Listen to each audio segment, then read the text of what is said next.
നമസ്കാരം. Good morning കേരളത്തിലേക്ക് എല്ലാ പ്രേക്ഷകർക്കും സ്വാഗതം. സംസ്ഥാനത്ത് മഴ തുടരുകയാണ്. തെക്കൻ കേരളത്തിൽ അതിശക്തമായ മഴ മുന്നറിയിപ്പുണ്ട്. ഇടുക്കി, എറണാകുളം ജില്ലകളിലെ വിദ്യാഭ്യാസ സ്ഥാപനങ്ങൾക്ക് അവധിയാണ്. ഒപ്പം മലയോര മേഖലകളിലുള്ളവർ ജാഗ്രത പാലിക്കാനും നിർദ്ദേശമുണ്ട്. ആദ്യം നോക്കാം പ്രധാന വാർത്തകൾ.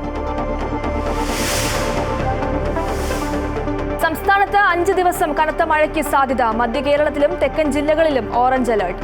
മത്സ്യത്തൊഴിലാളികൾക്കും തീരദേശത്ത് താമസിക്കുന്നവർക്കും ജാഗ്രതാ നിർദ്ദേശം. ഇടുക്കി, എറണാകുളം ജില്ലകളിലെ വിദ്യാഭ്യാസ സ്ഥാപനങ്ങൾക്ക് അവധി. കോട്ടയം, മീനച്ചിൽ, കാഞ്ഞിരപ്പള്ളി താലൂക്കുകളിലും അവധി. സ്കൂൾ സമയമാറ്റത്തിലെ തർക്കങ്ങൾ പരിഹരിക്കാൻ സർക്കാർ വിളിച്ച ചർച്ച ഇന്ന്. വിവിധ മതസംഘടനകൾ പങ്കെടുക്കും. നിലപാട് വിശദീകരിക്കാൻ സർക്കാർ. സമയമാറ്റത്തിൽ നിന്ന് പിന്നോട്ടു പോയാൽ സമരമെന്ന് BJP.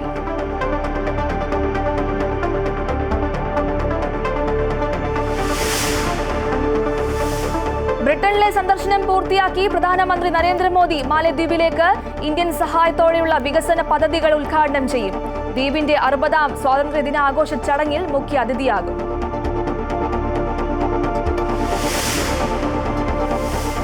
ദേശീയപാത വികസനത്തിന്റെ മറവിൽ കാസർഗോഡ് കരാർ കമ്പനിയുടെ അശാസ്ത്രീയമായ കുന്നിടിക്കൽ. ദേശീയപാതയോരത്ത് പലയിടങ്ങളിലും മണ്ണിടിച്ചിൽ ഭീഷണി. ചെറുവത്തൂരിലെ വീരമലക്കുന്ന് ഇടിഞ്ഞത് ശിരൂർ ദുരന്തത്തിന് സമാനമെന്ന് നാട്ടുകാർ. ഫിഡെ വനിതാ ചെസ് ലോകകപ്പ് കിരീടം ഉറപ്പിച്ച് ഇന്ത്യ. ദിവ്യ ദേശ്മുഖ് കൊനേരു ഹംപി ഫൈനലിലെ ആദ്യ ഗെയിം നാളെ. സെമിയിൽ ഹംപി ചൈനീസ് താരത്തെ തോൽപ്പിച്ചത് ടൈ ബ്രേക്കറിൽ. മാഞ്ചസ്റ്റർ ടെസ്റ്റിൽ ഇന്ത്യക്കെതിരെ 1-ാം ഇന്നിംഗ്സ് ലീഡിനായി ഇംഗ്ലണ്ട്. 2 വിക്കറ്റിന് 225 റൺസ് എന്ന നിലയിൽ.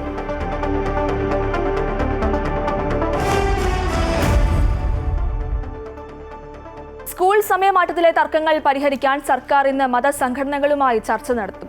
സമസ്ത ഉൾപ്പെടെ സ്കൂൾ സമയമാറ്റത്തെ ശക്തമായ രീതിയിൽ എതിർത്തിരുന്നു. സ്കൂൾ സമയം നീട്ടുന്നത് മതപഠനത്തിന് തടസ്സമാകുമെന്നാണ് ഒരു പറയുന്നത്. അതേസമയം സമയമാറ്റത്തിൽ നിന്ന് പിന്നോട്ടു പോയാൽ സമരം ചെയ്യുമെന്ന് BJPയും വ്യക്തമാക്കിയിട്ടുണ്ട്. വിവരങ്ങളുമായി ആതിര ചേരുന്നുണ്ട്. ആതിര, സമസ്ത ഉൾപ്പെടെ സ്കൂൾ സമയമാറ്റത്തെ ശക്തമായ രീതിയിൽ എതിർത്തിരുന്നു. ആ സാഹചര്യത്തിലായിരിക്കുമല്ലോ ഇപ്പോൾ ചർച്ച നടത്തുക. എപ്പോഴായിരിക്കും ഈ ചർച്ച തുടങ്ങുക?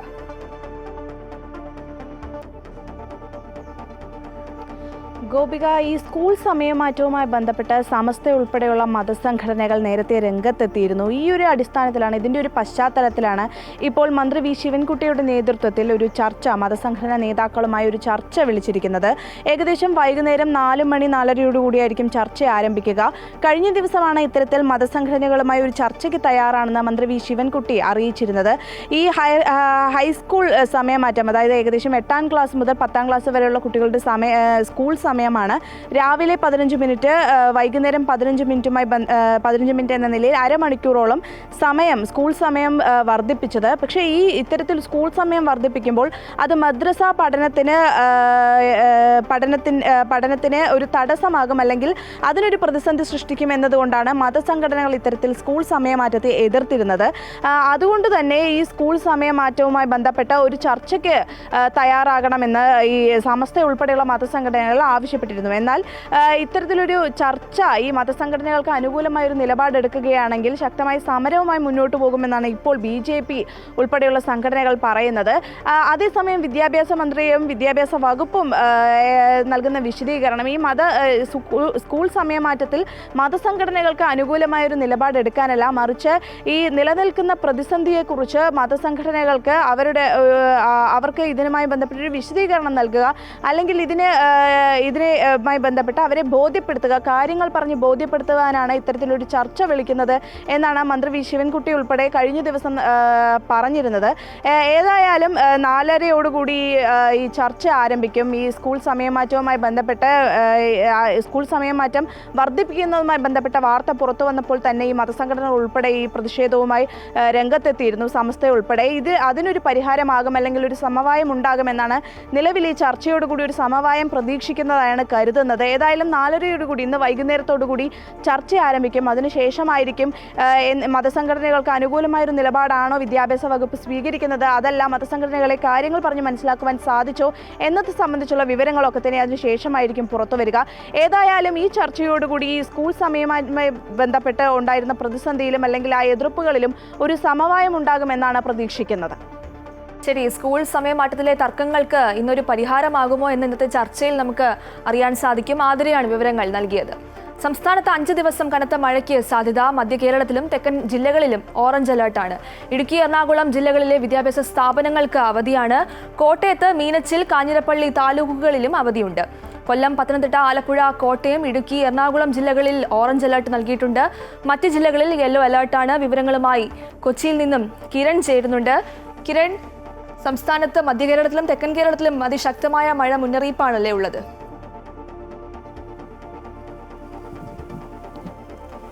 ഗോപിക, കനത്ത മഴ തന്നെയാണ് കഴിഞ്ഞ 2 ദിവസമായിട്ട് മധ്യ കേരളത്തിലും സംസ്ഥാനത്തിൻ്റെ വിവിധ ഭാഗങ്ങളിലും തുടരുന്നത്. ഈ മഴ ശക്തമാകുന്ന സാഹചര്യത്തിൽ തന്നെയാണ് മധ്യ കേരളത്തിലെ പല സ്ഥലങ്ങളിലും അവധി പ്രഖ്യാപിക്കുന്നതിലേക്ക് അടക്കം കടന്നിരിക്കുന്നത്. എറണാകുളം ജില്ലയിലും ഇടുക്കിയിലും അടക്കം ഇന്ന് ജില്ലയിലെ വിവിധ വിദ്യാഭ്യാസ സ്ഥാപനങ്ങൾക്കെല്ലാം തന്നെ അവധി പ്രഖ്യാപിച്ചിരിക്കുകയാണ്. കൂടാതെ കോട്ടയത്തെ മീനച്ചിലടക്കമുള്ള താലൂക്കുകളിലും അവധി പ്രഖ്യാപിച്ചിട്ടുണ്ട്. ഏതായാലും ഇന്ന് രാവിലെ മുതലുള്ള സാഹചര്യം നോക്കിയാൽ എറണാകുളം ജില്ലയിലെ സാഹചര്യം നോക്കിക്കഴിഞ്ഞാൽ തന്നെ മഴ കുറഞ്ഞു നിൽക്കുന്ന ഒരു സാഹചര്യമാണ് ഉള്ളത്. എന്നിരുന്നാൽ പോലും കഴിഞ്ഞ ദിവസങ്ങളിലൊക്കെ ശക്തമായ മഴയുണ്ടായിരുന്നു. കൂടാതെ ഈ മഴയോടൊപ്പം തന്നെ ജില്ലയുടെ തീരദേശ മേഖലയിൽ കടൽക്ഷോഭവും ശക്തമായി തന്നെ തുടരുകയാണ്. കഴിഞ്ഞ ദിവസങ്ങളിലായിട്ട് ചെല്ലാനം, കണ്ണമാലി മേഖലയിൽ കടൽക്ഷോഭം രൂക്ഷമായിരുന്നു. കൂടാതെ ഈ ജില്ലയുടെ കിഴക്കൻ മേഖലയിലും ശക്തമായ മുന്നറിയിപ്പ് തന്നെയാണ്, പ്രത്യേകിച്ച് ജാഗ്രതാ നിർദ്ദേശം തന്നെയാണ് നൽകിയിരിക്കുന്നത്. മഴ ശക്തമാകുന്ന ഒരു സാഹചര്യത്തിൽ പെരിയാറിലെ ജലനിരപ്പ് ഉയരാനുള്ള സാഹചര്യങ്ങളും കണക്കിലെടുത്തുകൊണ്ട് പെരിയാറിൻ്റെ തീരത്തുള്ളവർക്ക് ജാഗ്രതാ നിർദ്ദേശം നൽകിയിട്ടുണ്ട്. മഴ തുടരുകയാണെങ്കിൽ, ജലനിരപ്പ് ഉയരുന്ന ഒരു സാഹചര്യം തുടരുക തന്നെയാണെങ്കിൽ ഭൂതത്താൻകെട്ട് ഡാമിലെ അടക്കമുള്ള ഷട്ടറുകൾ തുറന്നുകൊണ്ട് ജലനിരപ്പ് ക്രമീകരിക്കുന്നതിന് വേണ്ടിയുള്ള നടപടികളും ആരംഭിക്കും എന്ന് തന്നെയാണ് ജില്ലാ ഭരണകൂടം അറിയിച്ചിരിക്കുന്നത്. ഏതായാലും എറണാകുളം ജില്ലയിൽ ഇന്ന് ഓറഞ്ച് അലർട്ടാണ്. ഈ ശക്തമായ മഴ തുടരുന്നുണ്ട്. ഇതിനിടയിൽ പോലും ഏതായാലും അനിഷ്ട സംഭവങ്ങളൊന്നും തന്നെ റിപ്പോർട്ട് ചെയ്തിട്ടില്ല എന്നുള്ളത് വലിയൊരു ആശ്വാസം തന്നെയാണ്. ഏതെങ്കിലും അടിയന്തര ഘട്ടം ഉണ്ടായിട്ടുണ്ടെങ്കിൽ ആ സമയത്ത് പ്രവൃത്തികൾ ആരംഭിക്കുന്നതിന് വേണ്ടി ഓരോ തദ്ദേശ സ്ഥാപനങ്ങൾക്കും വേണ്ട നിർദ്ദേശങ്ങളും ജില്ലാ ഭരണകൂടം നൽകിയിട്ടുണ്ട്. ഏതായാലും മഴ ഇപ്പോൾ ഈ രാവിലെ മുതൽ തന്നെ മഴ വിട്ടു നിൽക്കുന്ന ഒരു സാഹചര്യമാണ് എറണാകുളം ജില്ലയിൽ കാണാൻ സാധിക്കുന്നത്. ഗോപിക. ശരി, സംസ്ഥാനത്ത് 5 ദിവസം കനത്ത മഴയ്ക്ക് സാധ്യത എന്നാണ് കാലാവസ്ഥാ വകുപ്പ് നൽകുന്ന നിർദ്ദേശം. ഇടുക്കി, എറണാകുളം ജില്ലകളിലെ വിദ്യാഭ്യാസ സ്ഥാപനങ്ങൾക്കും അവധിയാണ്. കൊച്ചിയിൽ നിന്നും കിരണാണ് വിവരങ്ങൾ നൽകിയത്. മറ്റു വാർത്തകൾ നോക്കാം. ബ്രിട്ടനിലെ സന്ദർശനം പൂർത്തിയാക്കി പ്രധാനമന്ത്രി നരേന്ദ്രമോദി മാലദ്വീപിലേക്ക്. ജൂലൈ 26 നടക്കുന്ന മാലദ്വീപിന്റെ 60ാം സ്വാതന്ത്ര്യദിന ആഘോഷ പരിപാടികളിൽ വിശിഷ്ടാതിഥിയായി പങ്കെടുക്കാനാണ് പ്രധാനമന്ത്രിയുടെ യാത്ര. ഇന്ത്യയുടെ സഹായത്തോടെയുള്ള വികസന പദ്ധതികൾ ഉദ്ഘാടനം ചെയ്യും. ഇരു രാജ്യങ്ങൾക്കും ഇടയിലെ വ്യാപാര, വികസന, പ്രതിരോധ മേഖലകളിലെ സഹകരണത്തിലുള്ള നാഴികക്കല്ലായി മാറുകയാണ് ഈ കൂടിക്കാഴ്ച. 2023 നവംബറിൽ ചൈന അനുകൂല നിലപാടുകളെടുത്ത മുഹമ്മദ് മുയ്സു പ്രസിഡന്റായതിനു ശേഷം പ്രതിസന്ധിയിലായ ഉഭയകക്ഷി ബന്ധം പുനഃസ്ഥാപിക്കാൻ ഈ സന്ദർശനം പ്രധാനപ്പെട്ടതാണ്.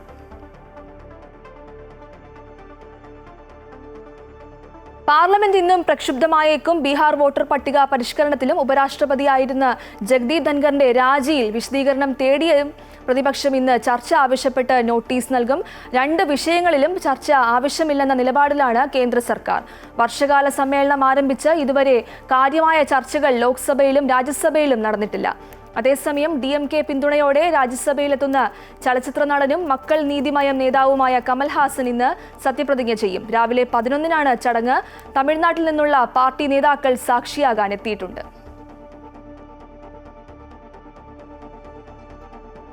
പലസ്തീൻ പ്രശ്നത്തിൽ നിർണായക പ്രഖ്യാപനവുമായി ഫ്രാൻസ്. പലസ്തീനെ രാജ്യമായി അംഗീകരിക്കുമെന്നാണ് ഫ്രഞ്ച് പ്രസിഡന്റ് ഇമാനുവൽ മെക്രോണിന്റെ പ്രഖ്യാപനം. സെപ്റ്റംബറിൽ നടക്കുന്ന ഐക്യരാഷ്ട്രസഭയുടെ പൊതുസഭയിൽ വെച്ച് ഫ്രാൻസ് പ്രതിനിധി ഇത് സംബന്ധിച്ച് പ്രഖ്യാപനം നടത്തുമെന്ന് അദ്ദേഹം വ്യക്തമാക്കി. ഗാസയിലെ യുദ്ധം അവസാനിപ്പിക്കുകയും സാധാരണക്കാരെ രക്ഷിക്കുകയുമാണ് അടിയന്തരമായി ചെയ്യേണ്ടതെന്നും ഫ്രഞ്ച് പ്രസിഡന്റ് പറഞ്ഞു. ഗാസയിൽ ഉടൻ വെടിനിർത്തൽ നടപ്പാക്കണമെന്ന് അദ്ദേഹം ആവശ്യപ്പെട്ടും എല്ലാ ബന്ദികളെയും മോചിപ്പിച്ച് ഹമാസിനെ നിരായുധീകരിക്കണമെന്നും ഗാസയെ പുനർനിർമ്മിക്കണമെന്നും എക്സിൽ കുറിച്ചു. ഇസ്രയേലിനെ പൂർണ്ണമായി അംഗീകരിച്ചുകൊണ്ട് തന്നെ പലസ്തീൻ രാഷ്ട്രം കെട്ടിപ്പടുക്കണമെന്നും മധ്യപൂർവ്വ ദേശത്തെ സമാധാനത്തിനായി മറ്റ് വഴികളില്ലെന്നും ഫ്രഞ്ച് പ്രസിഡന്റ് കൂട്ടിച്ചേർത്തു. ദേശീയപാതാ വികസനത്തിന്റെ മറവിൽ കരാർ കമ്പനി കാസർഗോഡ് നടത്തുന്ന അശാസ്ത്രീയമായ കുന്നിടിക്കൽ ജില്ലയുടെ വിവിധ പ്രദേശങ്ങളിൽ യാത്രയ്ക്ക് ഭീഷണി ഉയർത്തുന്നു. കഴിഞ്ഞ ദിവസം വീരമലക്കുന്ന് ചെറുവത്തൂർ ദേശീയപാതയിലേക്ക് പതിച്ചതോടെ യാത്രക്കാരും പ്രദേശവാസികളും ആശങ്കയിലാണ്. ശിരൂർ ദുരന്തത്തിന് സമാനമായ മണ്ണിടിച്ചിൽ ഗൗരവം വർദ്ധിപ്പിക്കുന്നു.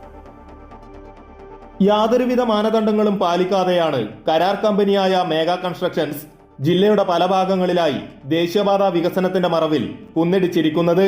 അധികൃത മുന്നറിയിപ്പുകൾ അവഗണിച്ചുള്ള പ്രവർത്തികളുടെ ഫലമായാണ് കഴിഞ്ഞ ദിവസം ചെറുവത്തൂർ ദേശീയപാതയിലേക്ക് വീരമല കുന്നിടിഞ്ഞ് വീണത്. കുന്നിടിച്ച് റോഡ് നിർമ്മിക്കുമ്പോൾ ചരിവ് കുത്തനെയാകരുതെന്നും അഭികാമ്യമായ ചരിവ് 30 ഡിഗ്രി ആകണമെന്ന മാനദണ്ഡവും ചെറുവത്തൂരിൽ പാലിച്ചിട്ടില്ല. കാസർഗോഡ് ജില്ലയിൽ ദേശീയപാത വഴിയുള്ള യാത്രയ്ക്ക് കുന്നുകൾ പലയിടങ്ങളിലും അപകട ഭീഷണിയാകുന്നുവെന്ന് ദൃശ്യങ്ങൾ വ്യക്തമാക്കുന്നു.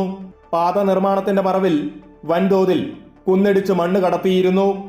വീരമല കൂടാതെ മട്ടലായി, ബേവിഞ്ച, കാസർഗോഡ് തെക്കിൽ എന്നിവിടങ്ങളിലെല്ലാം ദേശീയപാതയിലേക്ക് ഏത് സമയവും മണ്ണിടിഞ്ഞ് വീഴാമെന്ന അവസ്ഥയാണ്. സുരക്ഷാ ഭാഗമായി 5 മീറ്റർ ഉയരത്തിൽ ഒരുക്കിയ കോൺക്രീറ്റ് വാളടക്കം തകർത്തുകൊണ്ടാണ് വീരമല കുന്നിടിഞ്ഞ് ചെറുവത്തൂരിലെ 6 വരിപ്പാതയിലേക്ക് പതിച്ചത്. ദേശീയപാത അതോറിറ്റിയുടെ സുരക്ഷാ റിപ്പോർട്ട് ലഭിക്കും വരെ ചെറുവത്തൂർ മയ്യിച്ച ദേശീയപാതയിൽ ഗതാഗത നിയന്ത്രണങ്ങൾ തുടരും. അമൃത ന്യൂസ്, കാസർഗോഡ്. കോഴിക്കോട് പള്ളിക്കണ്ടി അഴീക്കൽ റോഡ് തകർന്ന് വർഷം 2 കഴിഞ്ഞിട്ടും കോർപ്പറേഷൻ നടപടിയെടുക്കുന്നില്ലെന്ന് പരാതി. ശുചിമുറി മാലിന്യ സംസ്കരണ പ്ലാന്റ് പ്രദേശത്ത് സ്ഥാപിക്കാൻ ഒരുങ്ങിയപ്പോൾ പ്രതിഷേധിച്ചതിന് നാട്ടുകാരോടുള്ള പ്രതികാരമാണ് റോഡ് ശരിയാക്കാത്തത് എന്നാണ് ആക്ഷേപം.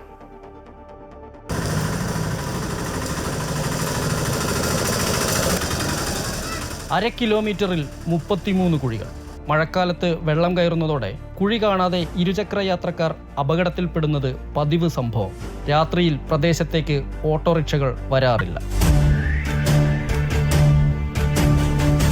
ജനവാസ മേഖലയായതിനാൽ ദിനവും 100 കണക്കിന് വാഹനങ്ങൾ കടന്നുപോകുന്ന റോഡാണ്.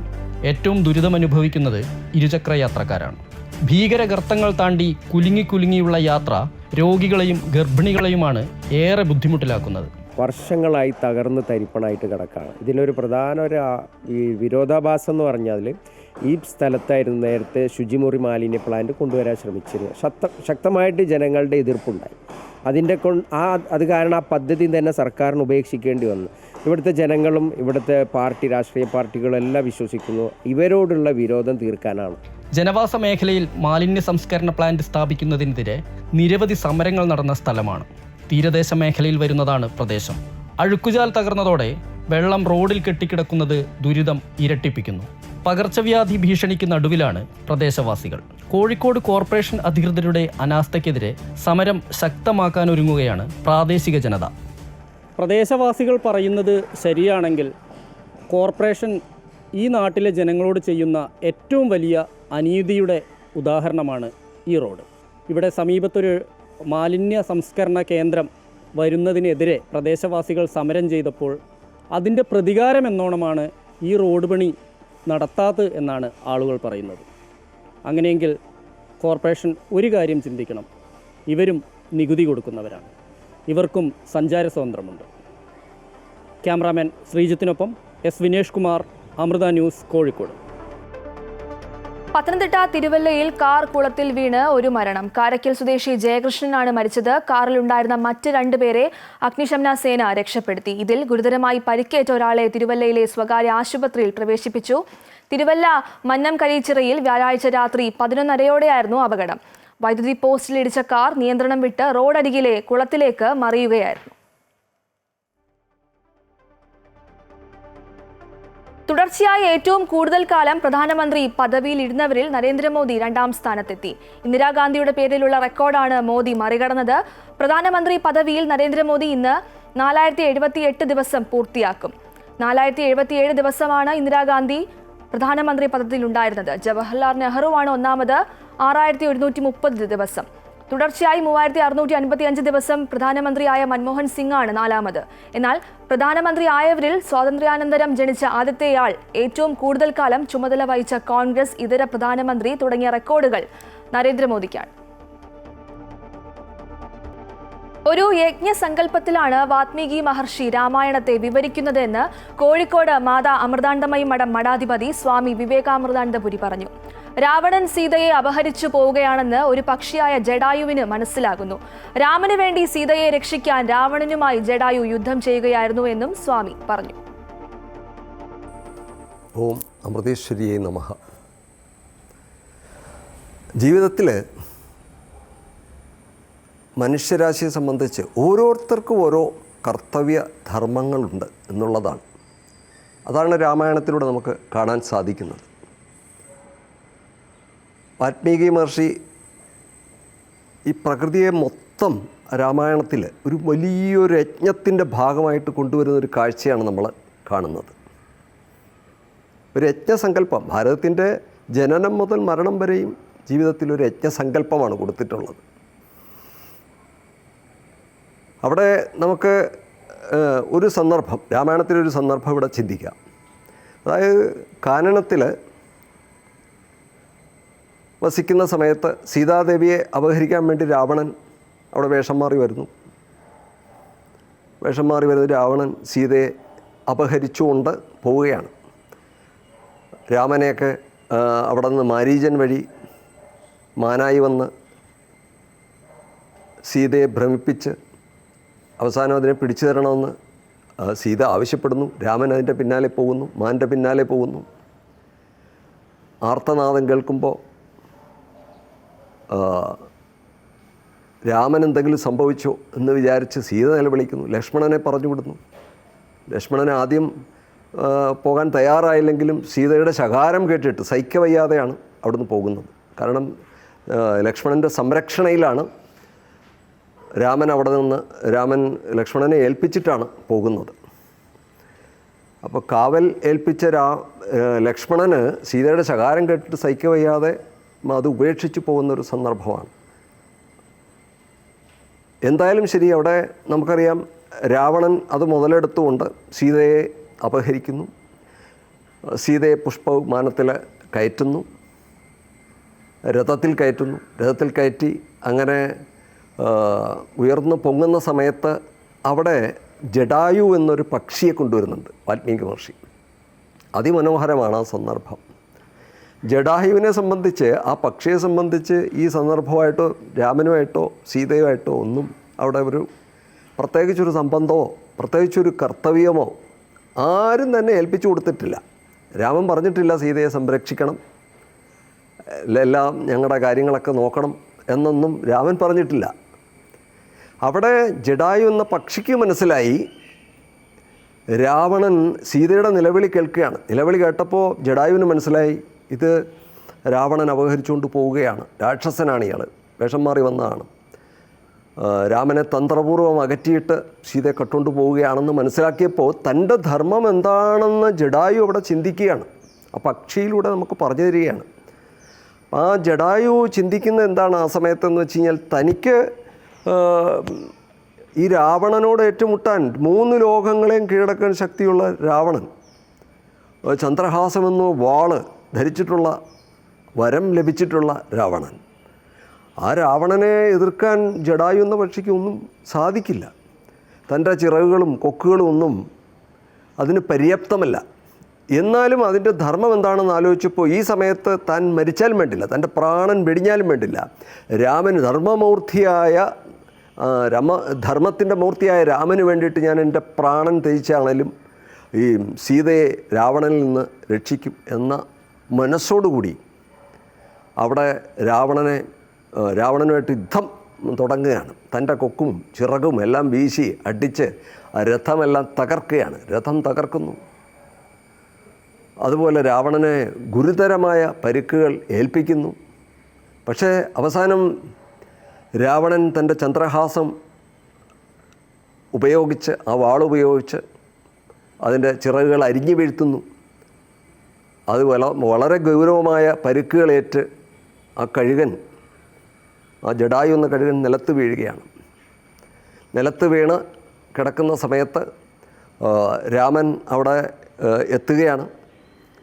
എത്തുന്ന സമയത്ത് ഈ രാമൻ ആദ്യം സംശയിക്കുന്നു ജടായു ആണോ കൊന്നത്. പക്ഷേ പിന്നീട് മനസ്സിലായി, ആ ജടായുവിൻ്റെ വാക്കുകൾ കേട്ടപ്പോൾ മനസ്സിലായി എന്താണ് സംഭവിച്ചതെന്ന്.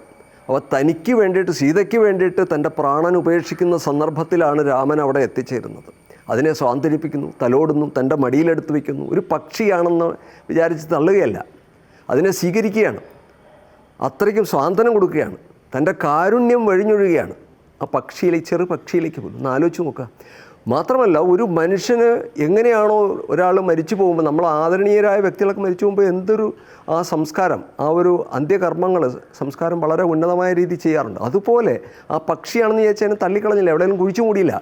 അതേപോലെ ഉന്നതമായ കാര്യങ്ങൾ ഉപയോഗിച്ച് അവിടെ കിട്ടാവുന്ന ഏറ്റവും ദ്രവ്യങ്ങളും മറ്റും ഉപയോഗിച്ച് ആ സംസ്കാരം അവിടെ ചെയ്യുകയാണ്, അന്ത്യകർമ്മങ്ങൾ ചെയ്യുകയാണ്. അപ്പോൾ അതിനോടുള്ള റെസ്പെക്റ്റ്, അതിനോടുള്ള ആദരവ് കാട്ടുകയാണ്.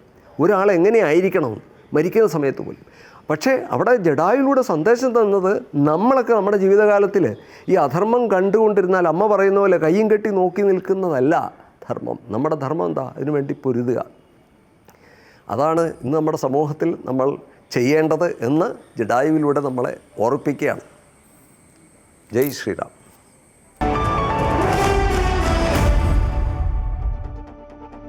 വിപണി വിലയിരുത്തലുമായി ജിയോജിത് ഫിനാൻഷ്യൽ സർവീസസിലെ സീനിയർ ഇൻവെസ്റ്റ്മെന്റ് സ്ട്രാറ്റജിസ്റ്റും ജനറൽ മാനേജറുമായ കെ ദിലീപ് ചേരുന്നുണ്ട്. ദിലീപ്, ഇന്നത്തെ വിപണി വിലയിരുത്തൽ എങ്ങനെയാണ്?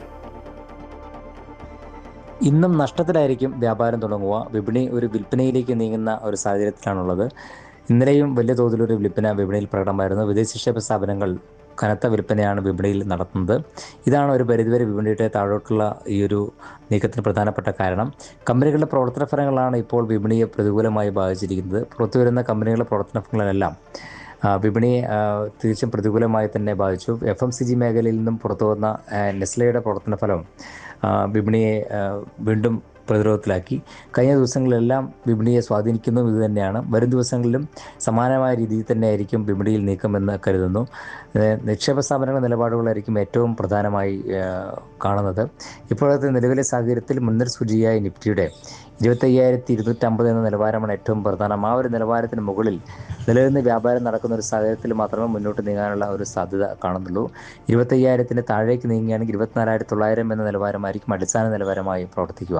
എന്തായാലും വരും ദിവസങ്ങളിലും കമ്പനികളുടെ പ്രവർത്തന ഫലങ്ങൾ ഓഹരി അധിഷ്ഠിത നീക്കങ്ങൾക്കും മറ്റ് വിഭാഗങ്ങൾ കേന്ദ്രീകരിച്ചുള്ള നീക്കങ്ങൾക്കും ഉള്ള സാധ്യതയാണ് കൽപ്പിക്കുന്നത്. ഇനി ഇവിടെ നിന്ന് അങ്ങോട്ട് ഉയർന്ന തോതിലുള്ള കയറ്റിറക്കങ്ങളും വിപണിയിൽ പ്രതീക്ഷിക്കാവുന്നതാണ്. എന്തായാലും ആഗോള സാഹചര്യങ്ങളും വിദേശ നിക്ഷേപ സ്ഥാപനങ്ങളുടെ നിലപാടുകളും തന്നെയായിരിക്കും ഇനിയുള്ള ദിവസങ്ങളിലും വിപണിയുടെ നീക്കത്തിൽ പ്രധാനം. ഇന്നെന്തായാലും നഷ്ടത്തിൽ തന്നെയായിരിക്കും വ്യാപാരം തുടങ്ങുക. ശരി, കെ ദിലീപാണ് വിവരങ്ങൾ നൽകിയത്. പോലീസ് സ്റ്റേഷനിൽ പാട്ടും കവിതയുമായി കുരുന്നുകൾ. തൃശൂർ ചാലക്കുടി വ്യാസ വിദ്യാനികേതൻ സെൻട്രൽ സ്കൂളിലെ നഴ്സറി കുട്ടികൾ പോലീസ് സ്റ്റേഷന്റെ പ്രവർത്തനങ്ങൾ അടുത്തറിയാൻ ചാലക്കുടി പോലീസ് സ്റ്റേഷനിൽ എത്തിയപ്പോഴാണ് ഈ കൗതുക കാഴ്ച പിറന്നത്. ഓരോ പോലീസ് ഉദ്യോഗസ്ഥർക്കും പൂക്കളും പുസ്തകങ്ങളും സമ്മാനിച്ച കുട്ടികൾക്ക് മിഠായി മധുരം സ്നേഹത്തോടെ തിരികെ നൽകിയാണ് പോലീസുകാർ യാത്രയാക്കിയത്. ഒരു പാട്ടു പാടാമോ? പോലീസ് സ്റ്റേഷന്റെ പടികടന്നെത്തിയ കുരുന്നുകളോട് വനിതാ senior civil police officer KC Tessy ചോദിച്ചു. ചോദിച്ചു തീരേണ്ട താമസം ഞാൻ പാടാമെന്ന് പറഞ്ഞ മിടുക്കിയായ UKG-കാരി ഇന്ദുലേഖ ഗിരിശങ്കർ പാടിത്തുടങ്ങി.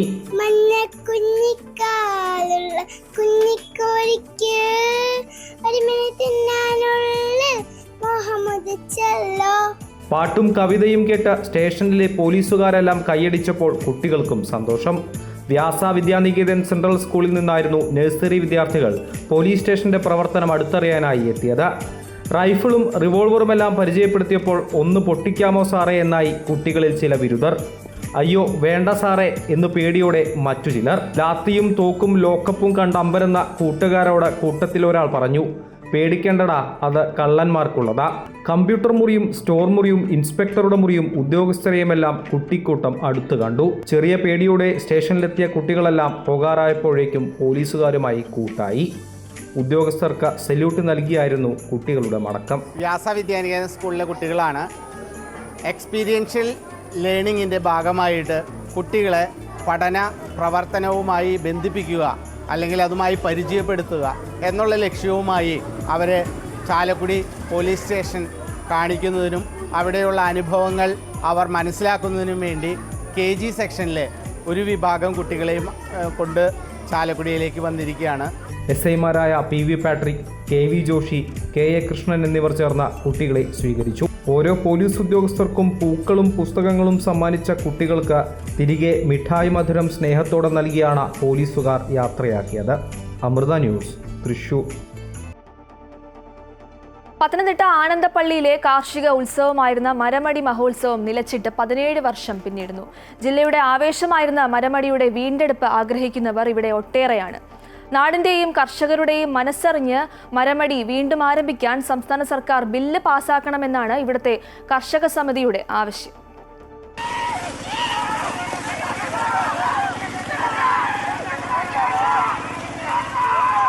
ചിങ്ങക്കൊയ്ത്തു കഴിഞ്ഞ ചേറ്റുകണ്ടത്തിൽ കാളക്കൂറ്റന്മാർ മുഖം കെട്ടിപ്പായുന്ന കാഴ്ച കാണാൻ കർഷകരും വിദേശ സഞ്ചാരികളും ഉൾപ്പെടെ നൂറുകണക്കിന് പേരാണ് ആനന്ദപ്പള്ളിയിലെത്തിയിരുന്നത്. എന്നാൽ തമിഴ്നാട്ടിലെ ജല്ലിക്കെട്ടിനോടനുബന്ധിച്ചുണ്ടായ ചില വിവാദങ്ങളുടെ പശ്ചാത്തലത്തിൽ കേന്ദ്ര സർക്കാർ മൃഗങ്ങളെ ഉപയോഗിച്ചുള്ള എല്ലാ ഉത്സവങ്ങൾക്കും നിരോധനം ഏർപ്പെടുത്തിയതോടെ 2008 ആനന്ദപ്പള്ളി മരമടി ഉത്സവവും നിലച്ചു. പീഡിപ്പിക്കുന്നുള്ളതായ രീതിയിൽ തമിഴ്നാട്ടിൽ നിരോധിച്ചതായ ജല്ലിക്കെട്ടിൻ്റെ വെളിച്ചത്തിൽ ഈ കേരളക്കരയിൽ അടൂരം നടത്തുന്നതായ ഈ മഹോത്സവം നിരോധിക്കുന്നത് ഒരിക്കലും ശരിയല്ല. ഗവൺമെൻറ് ഭാഗത്തു നിന്നും അതിനു വേണ്ടുന്ന നടപടികൾ സ്വീകരിച്ച് ഇവിടെയുള്ളതായ ഈ മഹോത്സവം തുടർന്ന് നടത്തുവാൻ ഇവിടുത്തെ കർഷകരെ അനുവദിക്കുകയും അവർക്ക് വേണ്ട പ്രോത്സാഹനം കൊടുത്ത് കൃഷികാര്യങ്ങളിലേക്ക് അവർ ഇറങ്ങി വരുവാൻ തക്കവണ്ണം ഗവൺമെൻറ് ഭാഗത്തും സഹകരണം ഉണ്ടാകണമെന്ന് വീണ്ടും അപേക്ഷിക്കുകയും അഭ്യർത്ഥിക്കുകയും ചെയ്യുന്നു.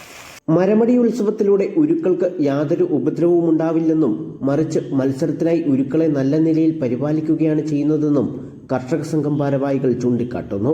മരമടി മത്സരത്തിന് പരിശീലിപ്പിച്ചിട്ടുള്ളതായ ഉരുക്കൾക്ക് നല്ല ഭക്ഷണം കൊടുത്ത് അതിനെ ശരിയായി തേച്ച് കുളിപ്പിച്ച് നല്ല വ്യായാമമൊക്കെ കൊടുത്ത് ഈ ഉത്സവത്തിന് കൊണ്ടുവരികയും അവിടെ മരമടി ഉത്സവം നടത്തുകയും ചെയ്യും. അതുകൊണ്ട് അനേകർക്കത് പ്രയോജനമാണ്.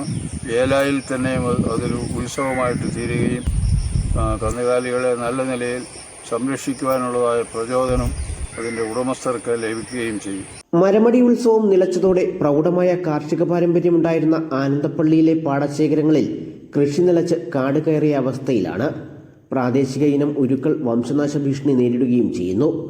ആനന്ദപ്പള്ളി മരമടി മഹോത്സവം പുനരാരംഭിച്ച് പ്രദേശത്തിന്റെ കാർഷിക പാരമ്പര്യം തിരികെ കൊണ്ടുവരാൻ സർക്കാർ തയ്യാറാകണമെന്നാണ് കർഷക സംഘം ആവശ്യപ്പെടുന്നത്. അമൃത ന്യൂസ്, പത്തനംതിട്ട.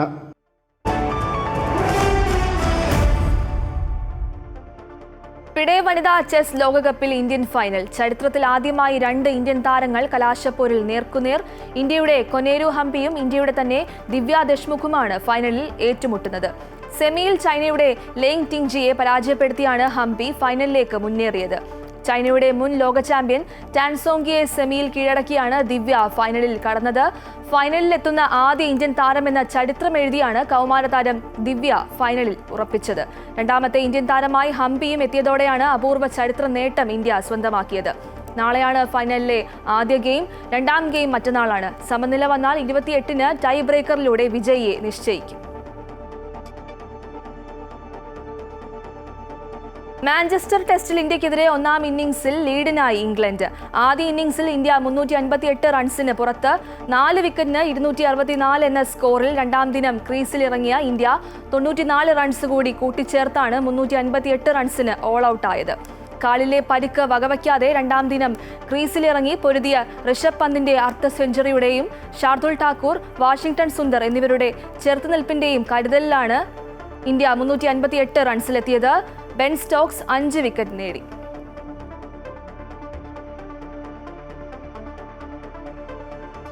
ഇതോടെ ഗുഡ് മോർണിംഗ് കേരളം പൂർണ്ണമാകുന്നു. കൂടുതൽ വാർത്തകൾക്കായി അമൃത ന്യൂസ് യൂട്യൂബ് ചാനൽ കാണുക. നമസ്കാരം.